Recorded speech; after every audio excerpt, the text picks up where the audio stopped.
বন্ধুরা, আজ আমি বলবো যে না জেনে কখনোই যখন তখন যে কারো কাছ থেকে দান গ্রহণ করবেন না, তাহলে আপনি পাপী হতে পারেন। সেটা কি করে, সেটা আজকে আমি একটা ছোট্ট গল্পের মাধ্যমে বলবো।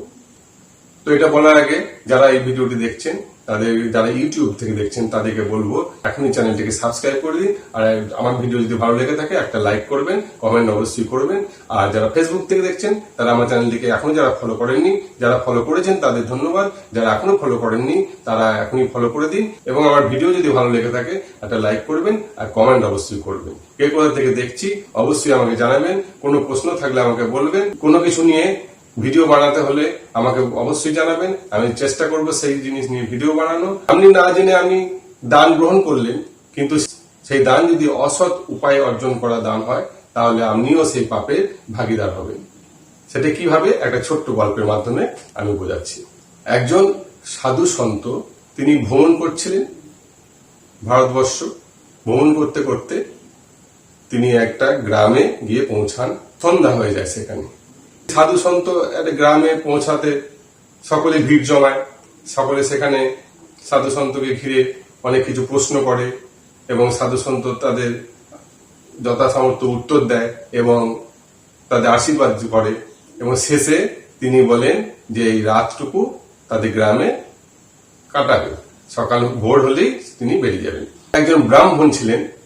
সেই ব্রাহ্মণ বললেন, হে সাধু, আপনি আমার বাড়িতে আজকে রাতটুকু কাটাবেন এবং আমার বাড়িতেই আজকে নৈশ ভোজন করবেন। তারপর আপনি ভোর হলেই আপনি যেখানে যাবেন। আজকে রাতটা আমার বাড়িতেই কাটাতে হবে। তো গ্রামের লোকরা সবাই বলল যে হ্যাঁ হ্যাঁ, ঠাকুর মশাইয়ের বাড়িতেই আপনি থাকুন, ওটাই আমরা ভালো হবে। তা সাধু সন্ত রাজি হলেন। সেই ব্রাহ্মণ পরিবারের কাছে গেলেন, সেই বাড়িতে গেলেন এবং ব্রাহ্মণ পরিবারে নৈশ ভোজন করলেন। সাধু সন্ত বলেন যে আমি ওই মা কালী মন্দিরেই আজকে রাতটা কাটাবো। বললেন ঠিক আছে, জো আজ্ঞা। তো রাত্রে নৈশ ভোজন করে নিজের ধ্যান ট্যান সেরে মন্দিরে শুয়ে আছেন। হঠাৎ ভোর হওয়ার আগে সেই মা কালীর মন্দিরে সেই মায়ের অনেক গয়না পরানো ছিল।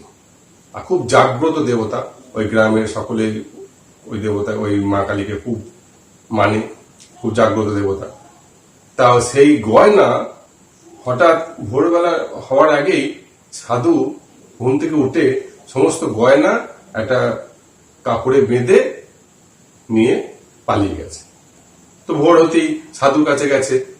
সাধুর কাছে গিয়ে সেই পরিবার যে সেবা করবো, দিয়ে সাধুকে যথাসম্মানে রওনা দেওয়ার ব্যবস্থা করবো। তা গিয়ে দেখে সাধু নেই।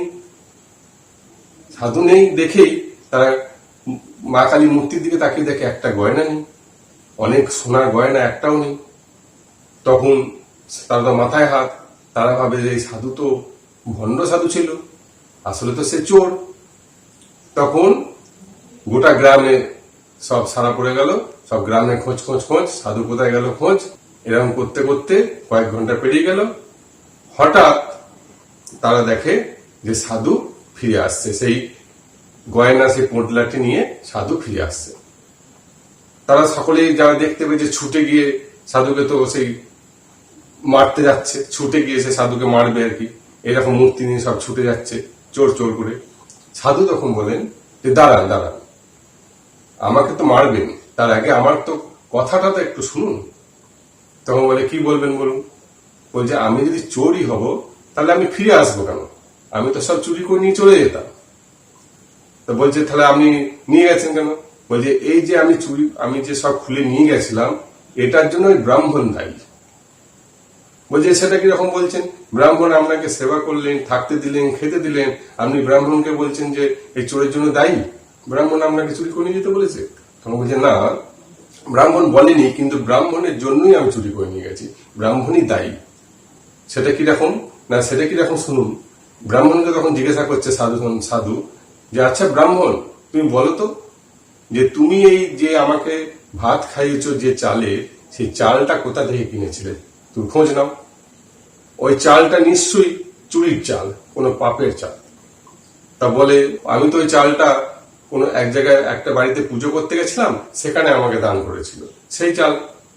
বলছে সে যে দান করেছে সে নিশ্চয়ই ওই চালটা চুরি করে এনেছে। তখন তাকে গিয়ে জিজ্ঞাসা করা হয় যে তুমি যে আমাকে দান করেছিলে, ব্রাহ্মণ বলছে সেই চালটা তুমি কোথা থেকে এনেছিলে? তখন সে বলে অমুক দোকান থেকে তো আমি কিনে এনেছি। তখন সে সাধু বলে ওই দোকানদারকে জিজ্ঞেস করো। তখন দোকানদারকে জিজ্ঞেস করে, দাদা এই চালটা যে আপনি বিক্রি করেছেন এই চালটা কোথা থেকে এনেছেন? তখন দোকানদার বলে এই চালটা আমাকে অমুকজন বিক্রি করে এনেছে। তাকে জিজ্ঞাসা করে, সেখানে জিজ্ঞেস করতে গিয়ে দেখা যায় যে সেই দোকানদারকে যে চালটি বিক্রি করেছিল সে আসলে চুরি করে নিয়ে এসেছিল চালটা কারো কাছ থেকে। এই চুরি করা চাল সে দোকানদারকে বিক্রি করে, সেই চাল ভদ্রলোক কিনে নিয়ে যায়, সেই ভদ্রলোক ব্রাহ্মণকে দান করেন এবং সেই ব্রাহ্মণ সেই চাল সাধুকে খাওয়ান।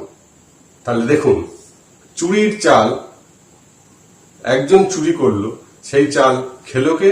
সেই ঘুরে ঘুরে সাধু খেলো। সেই সাধু খাওয়ার পর কি হলো, তখন সাধু কি বলছে যে হ্যাঁ ওই চুরির চাল বলে ওর মধ্যে পাপ আছে, অসুরত্ব লুকিয়ে আছে। তাই সেই চাল যখন আমি, সেই চালের ভাত যখন আমি খাই তখন আমার মধ্যে অসুর প্রবৃত্তি জেগে ওঠে। তখন আমার মনের মধ্যে অসুর প্রবৃত্তি জেগে ওঠায় আমি রাত ভোরের মধ্যে ওই গয়না নিয়ে পালিয়ে যাই। তখন আমার মধ্যে আমি ছিলাম না, মানে আমি নিজেও জানি না যে আমি চুরি করছি এটা। তারপর সেখান থেকে বাড়ি থেকে বেরিয়ে যাওয়ার পর আমি যখন গ্রাম ছেড়ে নদীর পাড়ে পা দিই তখন আমার অসুর শক্তি নষ্ট হয়ে যায় এবং তখন আমি বুঝতে পারি যে আমার হাতে এটা কি, আমি এটা কি করছি, আমি এটা চুরি করছি।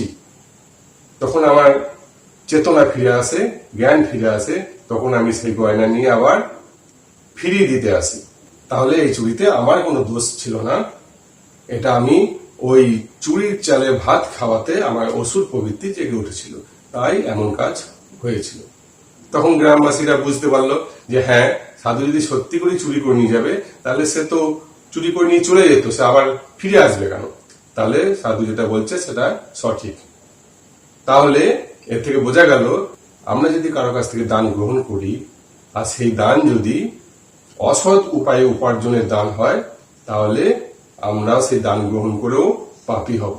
তাই বন্ধুরা, যেমন আগের ভিডিওতে বলেছিলাম যে দান করতে গেলে দান করার নিয়ম জেনে দান করতে হবে, সেরকম দান গ্রহণ করতে গেলেও দান সম্বন্ধে জেনে তারপর গ্রহণ করতে হবে। সেই দান কোথা থেকে আসছে, সেই দান কিভাবে এলো সেইটা জেনে তবেই যে দান গ্রহণ করা যাবে, তা না হলে আমাদের পাপে ভাগী হতে হবে। আজকের ভিডিও এই পর্যন্তই, পরের ভিডিও আবার কিছু না কিছু নিয়ে আসবো। Tata, bye bye.